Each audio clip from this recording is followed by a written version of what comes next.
Rémy-Martin ne s'approvisionne uniquement donc, dans les deux meilleurs crus de la région de Cognac, la Grande Champagne et la Petite Champagne, qui sont au cœur de la région de Cognac. Donc en fait, il élabore la plupart de ses cognacs en fine Champagne.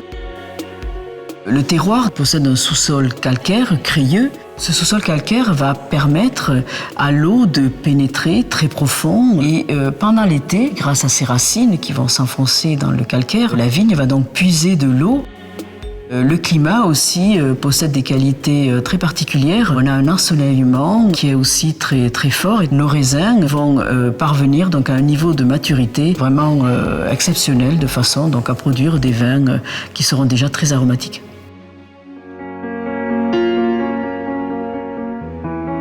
Élaborer du cognac, c'est pour moi une chaîne humaine qui commence avec le viticulteur, donc notre fournisseur. Ensuite, il se poursuit au moment de la distillation. La distillation du cognac se fait en deux parties, deux chauffes.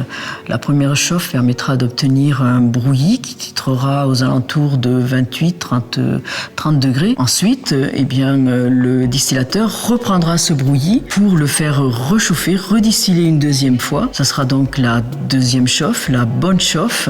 Et le distillateur ne gardera que le cœur aromatique de cette deuxième chauffe pour nous présenter sa meilleure eau-de-vie.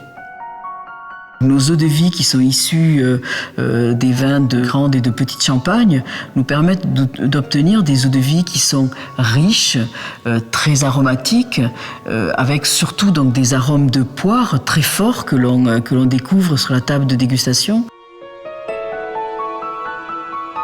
Une fois qu'elle a été sélectionnée, elle va entrer dans nos chais et c'est là que démarrera le long processus de vieillissement qui peut durer des décennies et un siècle pour certains produits.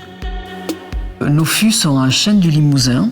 C'est un choix aussi de la maison Rémy-Martin. Ces fûts en chêne du Limousin vont permettre à l'eau-de-vie de s'enrichir, de devenir plus complexe. Il y aura une part des anges certainement importante qui fera que l'eau-de-vie va acquérir des notes certainement beaucoup plus de fruits, de noix, de noisettes. Au cours du temps, le maître de chai décidera de sortir une eau-de-vie de tel fût, de tel chai, d'aller l'assembler avec une autre eau-de-vie. Tous les ans, je ferai un assemblage que je peux appeler assemblage final, qui revient à faire la conception de tous les produits de la gamme Rémy-Martin. Autour de moi, il y a beaucoup de personnes qui vont m'aider à valider les produits et les équipes qui vont travailler dans les chais. Donc le travail de maître de chai n'est pas un travail solitaire, c'est un travail d'équipe.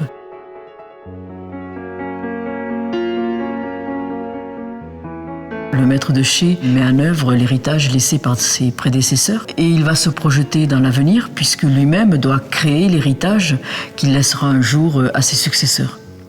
Donc c'est vrai que cette relation de temps est extrêmement particulière. Nous ne sommes que de passage. On nous transmet un témoin et à un moment donné, on va redonner ce témoin à quelqu'un d'autre. Depuis bientôt près de 3 siècles, les maîtres de chai ont fait en sorte que tous les cognacs de la maison Rémy-Martin soient harmonieux, opulents, très longs en bouche. Déguster le cognac doit être un moment de partage. Il faut se faire plaisir et je crois que c'est ça le plus important, se faire plaisir et partager ce plaisir.